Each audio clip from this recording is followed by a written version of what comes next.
కూటమి red book రాజ్యాంగానికి భయపడబోము అని హెచ్చరించారు తిరుపతి జిల్లా వైఎస్ఆర్సీపీ నేతలు. శాంతియుతంగా ఉద్యమిస్తున్న తమను అక్రమంగా అరెస్టు చేసి వేధించారు అని మండిపడ్డారు. మహిళలు అని కూడా చూడకుండా పోలీసులు రెచ్చిపోయారు అని ధ్వజమెత్తారు. రాసలీలల ఆరోపణలు ఎదుర్కొంటున్న బీఆర్ నాయుడు రాజీనామా చేయాల్సిందేనని డిమాండ్ చేశారు.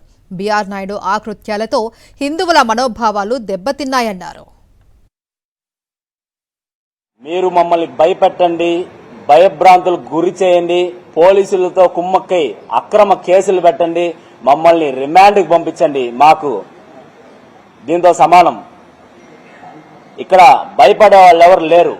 ఇప్పటికైనా బీఆర్ నాయుడు గారికి చిత్తశుద్ధి లేదు. కనీసం ఈ కూటమి పార్టీకి గాని చంద్రబాబు నాయుడు గారి గాని చిత్తశుద్ధి ఉంటే మీకు నిజంగా కలియుగ ప్రత్యక్ష దైవమైనటువంటి శ్రీ వెంకటేశ్వర స్వామి మీద నిజంగా మీకు గనక భక్తి భావం కలిగి ఉంటే చంద్రబాబు నాయుడు గారు వెంటనే బీఆర్ నాయుడు గారిని రాజీనామా చేయించాలి. మీరు మమ్మల్ని ఏ విధంగా అవమానించినారో భగవంతుడు చూస్తానే ఉన్నాడు.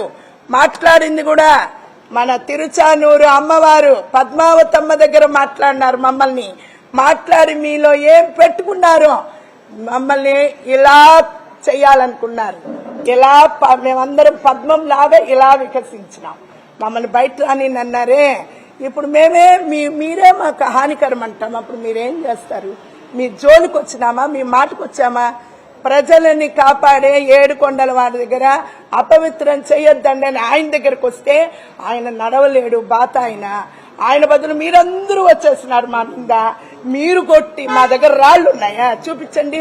మేము రాళ్లతో కొట్టేవాళ్ళం కామయ్యా, బంతి పూలు అలా వేసేవాళ్ళం.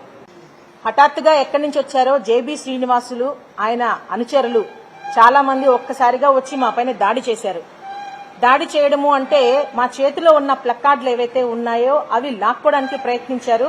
మేము అవి లాక్కొనివ్వకుండా అడ్డుకున్నాం. అంతే తప్ప భయంకరంగా వాళ్ళు ఘర్షణ చేశారు, మా పైన దాడి చేశారు. ఆడవాళ్లమని కనికరం కూడా చూపించకుండా వాళ్ళు వాడిన మాటలు ఎంత ఘోరంగా ఉన్నాయంటే, ఈ ఆడవి అంటే ఏం మేము వస్తువులమా? మేము మనుషులం కాదా? ఆడవాళ్లు బయటికి రాకూడదా? ఆడవాళ్లు రాజకీయాల్లో ఉండకూడదా?